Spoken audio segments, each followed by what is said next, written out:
Taking a good look at how much time you dedicated to your spiritual life every day. You go to work, get dressed, entertain yourself, eat, sleep, and devote a few minutes to your incarnate spirit by way of a short prayer, of a brief reading, or you listen to a lecture. But maybe sometimes you do none of this. Humans are not just mind and body. Above and foremost, they are spirits that command the mind body components. As such, they require spiritual sustenance to properly perform their tasks. The body needs upkeep to live, but so does the soul. Let's go take a moment, take a deep breath, relax, get this nice vibration,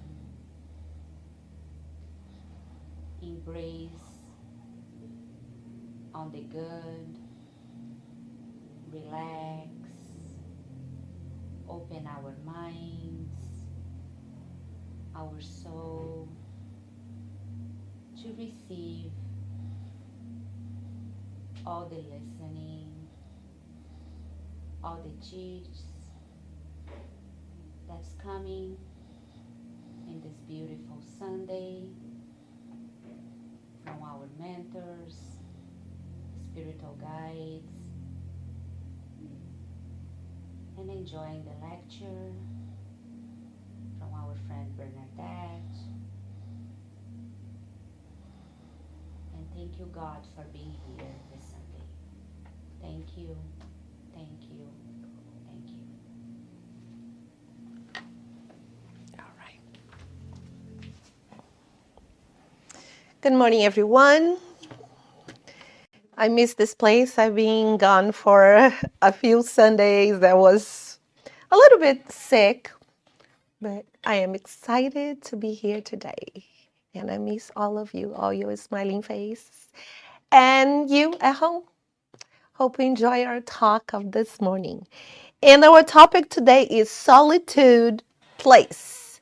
I got inspired when I opened this book randomly. It's called Our Daily Bread from Francisco Candido Xavier by the Spirit Emmanuel, and is chapter 34. So if you have this book, read, and hopefully we will inspire you a little bit. We will talk about 15, 20 minutes, and then we will have some meditation. After the meditation, our passes, our closing prayers, and we'll be done. You are welcome to stay and socialize a little bit, give each other a hug, see how you're doing, share, until we see you again next Sunday. So, Solitude Place. I was thinking about when I read this. And it came to my mind, a friend of mine that I used to work with. And after work, I asked, oh, you going home, relax? She says, no, actually, I'm going to go for a walk or ride a bike or go to the beach. And she has a beautiful home, North County by the beach. It's like I want a house like that. Well, I said, but why? You're not going straight home. She said, well, her husband didn't work. He stayed at home every day. He had some jobs here and there, but he did something when he was at home. He used to go to, he had like another room or back room, whatever room they had, and he turned the TV on. And then in the living room, the TV was on. And in the garage, the radio was on. So she said when she came home, it was very loud. There was the noise everywhere because even though he was alone, he needed noise. He didn't like to be completely alone at home because he would be thinking about life and what's going on. And for some of us, yeah, what? It's so nice to have some time, some me time alone. But believe it or not, not everybody feel comfortable in that silence. How often you take your time to be in the silence? That's not here. Today, the world is so loud, extremely loud. Living here in San Diego, where I live, is not too loud. But when I go back to Brazil in São Paulo, I'm from São Paulo, in those buildings, and as soon as you wake up, you hear, there's always somebody doing construction for some reason. And then I hear the dogs, and I couldn't sleep. I just not used to this anymore. I'm sure there are other towns. I remember Anísio with the first time that I went to a symposium in New York with Anísio, and we were Anísio and Susana, and we stay in this apartment that we rented, and I couldn't sleep in the living room. People were partying and walking, and then they woke up. I was sleeping in the kitchen under the dining room bed with the pillows. But I was able to sleep. I was sleeping there is the sofa bed in the living room. I always remember we had to go buy earplugs and we couldn't find. And then we got the one for swimmers, the wax one, so I could sleep. And right now, I think when I was young, I didn't like much of silence, but now I appreciate more. And this is important. Why? The silence helps us to connect, to recharge. And we don't do this very often. Do you? Maybe if you have kids. I remember, it's like by the time if you have kids, by the time they are calm, you are so exhausted that you just fall asleep. Right?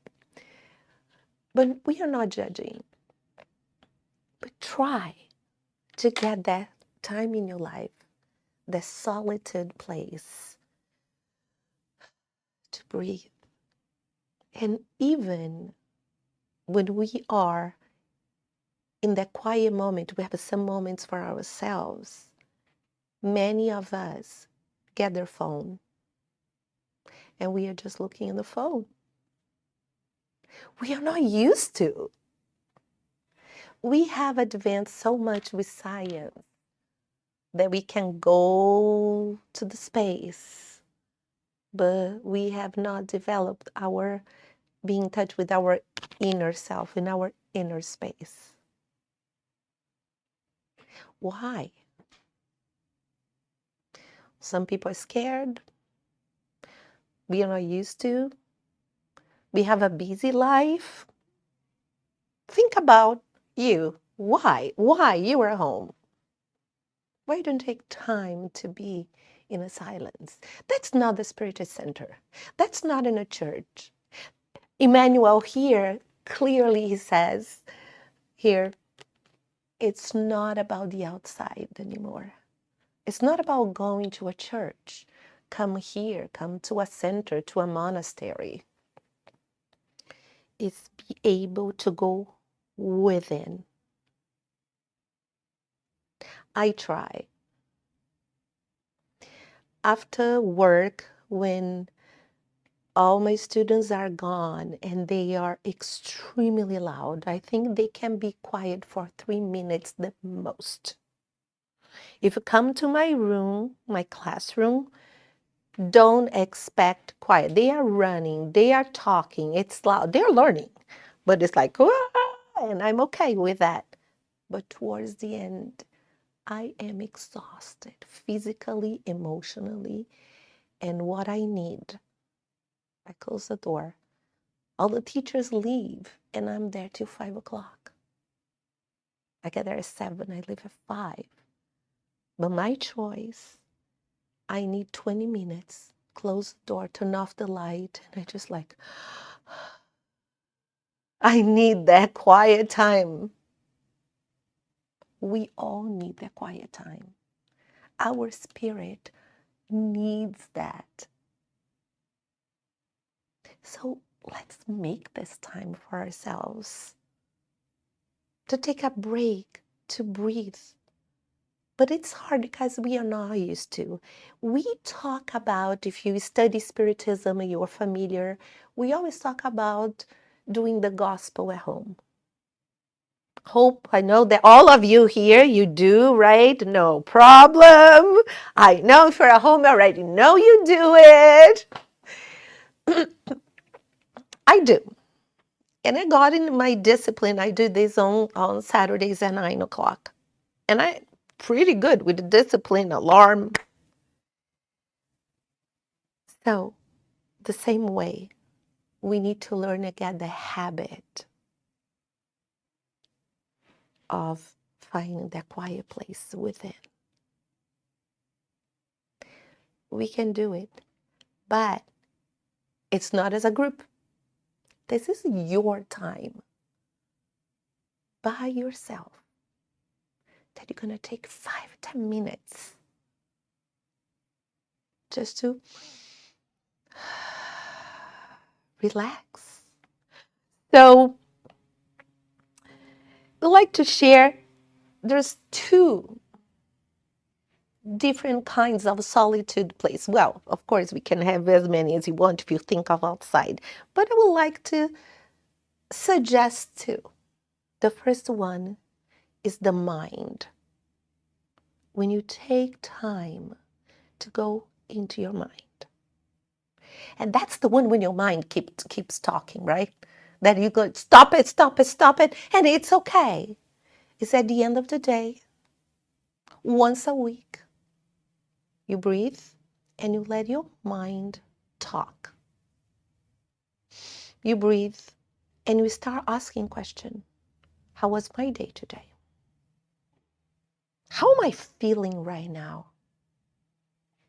You know, like Socrates, they use the meiutic. In Portuguese, is maiêutica. Socrates, he used to do this with his students to find the truth. So you can go deep, deep within and find out the root of the truth of what's going on. For example, I love flowers. And they say, and then you go, why you love flowers? Because flowers makes me feel happy. And then Socrates says, but what is happy? Well, happy is when I smile, I feel good about myself. How do you feel good about yourself? So Socrates didn't stop. It's called maiêutica in Portuguese. Meiutic, I hope I'm pronounced correctly. Do that. I start doing. And it's pretty good for me.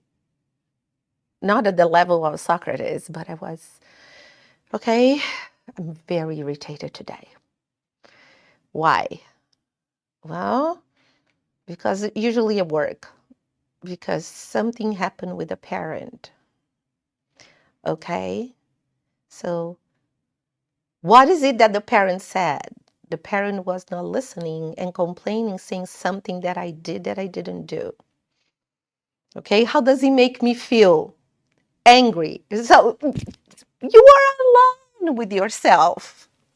Nobody's judging. And then I start thinking about, okay, but is it about me? Oh, it's about me. When I'm alone, of course, it's all about me. 99% is about your ego that is hurt and you didn't get the way you want. So even though you look at me, I'm in my 50s. You see me as a grown-up woman, a grandma. When I'm hurt, I throw a tantrum. It's not the way I wanted. Why did it work the way I want? When you are alone, be careful, be careful, no, but be honest with yourself. Ask yourself how old I am. How am I acting this way? And it is good. No judging. No judging. Okay. So what can I do? So this is when you are in the mind or you are complaining too much. I had a teacher that complained so much every day. And as soon as everybody saw him walking in the school, everybody ran in their classroom and locked the door. I did this many times. First, you listen to him, and it's okay. But then when it's every single day, all you hear is bad things. Go, dude, tell me one good thing.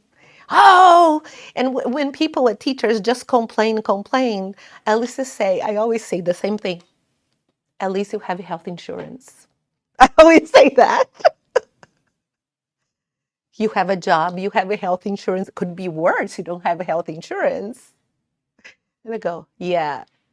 So if you can't focus on anything good, at least you're working for the health insurance. I know that's not the real reason why you should be a teacher. But I didn't know what else to tell that guy. Something good. And then complaining. Many of us complain, right? I was watching a guy on YouTube, no, on Instagram, and I loved what he said. Once something happens that upsets you and makes you angry, put your timer 5 minutes, and for 5 minutes you vent. You complain, you cry, you punch, whatever it is. 5 minutes, you are a human being. Okay, some of us may need 10. It's okay if you need 10 minutes, but it's okay. So he said for 5, and I'm saying he extended for 10. Sometimes we need 10. Look what he did. Go. Please just don't hit anybody. Okay. And after that, you breathe and you say, he said 3 words, can't change it. We are mad about something that just happened, and we can't change it. We are complaining as if the complaining will change something that just happened. He said, do you see the amount of energy that we are wasting? Complaining about my car broke. Okay, broke down. Oh, he broke down. Now we're going to do, I don't have the money to fix. Oh, where is my husband when I need? Women, we complain. We have to blame somebody. What is my friend? I'm going to call Flavia to see if she helps me. But the reality is, after you complain for 10 minutes, what is the fact? The car broke down. Complaining will solve it? No, I have to take action. It's like you go see a movie and there is the end of the movie and you just don't like the ending of the movie. And you're really mad. You're angry. You leave there angry. And then you decide to call the writer or the producer and say, excuse me, this is Bernadette here. I'm calling to complain that the end of the movie was not in my liking. It was horrible. I don't know what you were thinking of complaining. Okay? Therefore, I want you to go back and shoot another ending for the movie. Will they do that? No, that's what we do when we are complaining a lot. Can we reshoot that scene that just happened? No, it happened. You have no control. Then what do you have to do? Deal with the feelings. We are human beings, and it's okay to be angry, to be upset. What can I do? Do I need help? Do I need to get a mechanic? 50% is acceptance, the other 50% is taking action. But now I have to do this. Now I put it like 5-10 minutes after school when we all complaining. I'll put a timer and I complain. Okay. All right, I'm done for 5 minutes. What can I do? Look for the solution. So this is the solitude places, the one of the mind. When you sit quietly with yourself and you just ask questions and you reflect what's going on. How was my day today? What I'm feeling right now? Did I say anything to hurt anybody? And be in the silence so you feel the inspiration. You become more organized. God is, a spiritual guide will talk to us. And then there is the other one, the other solitude place, which I love it. One is the mind, that it's okay. The other is the heart, the soul. So at least take time to do this one with the soul. What it is the one that you are not going to focus on your mind. Try not to answer the questions. Don't have that dialogue with your roommate that live in your head. Say roommate. No, it's not about talking to your roommate. You will now just focus on the silence and calm your body. When you do that, you refresh, you're re-energized. See, Jesus says in Mark 6:31, as he said to them, come with me to a solitary place and rest a little. Times in our life that we don't want to talk about it. We don't want to get into this confusion with our mind. We just need to rest. And that's your solitude place that I call the place of the heart. So let's do this just for 1 minute. See how it goes. Close your eyes. Breathe. And now focus on your heart or in the middle of your chest.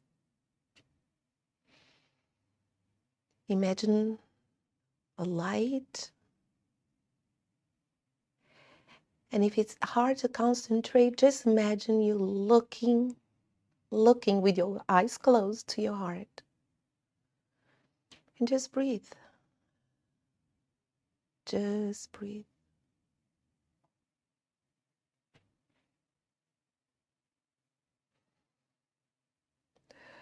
You can breathe deeper with a sigh and just you are looking at your heart.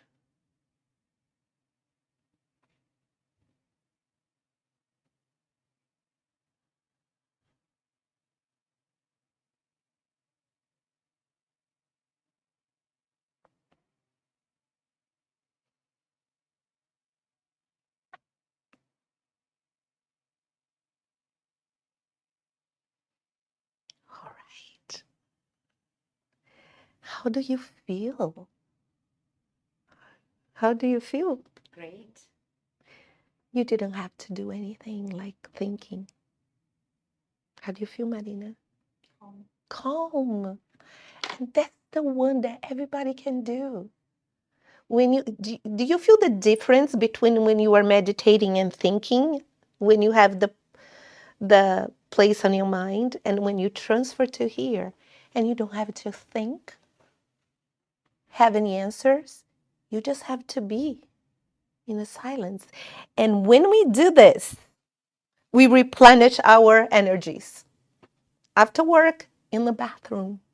If you have kids, oh my gosh, how many times I say, I need to go to the bathroom and lock the door so I had 5 minutes for myself, right? We parents, we know. It's just that. And you're gonna feel peaceful and calm. That's it. Teach this to your children too. We are too much in our minds. All the time is driving us crazy. So let's focus on the heart. All right? So this week, let's practice our solitude place. Take time to go within and reflect about yourself, your day. You can do this once a week, or the days they are feeling with a lot of anxiety and you want to know why.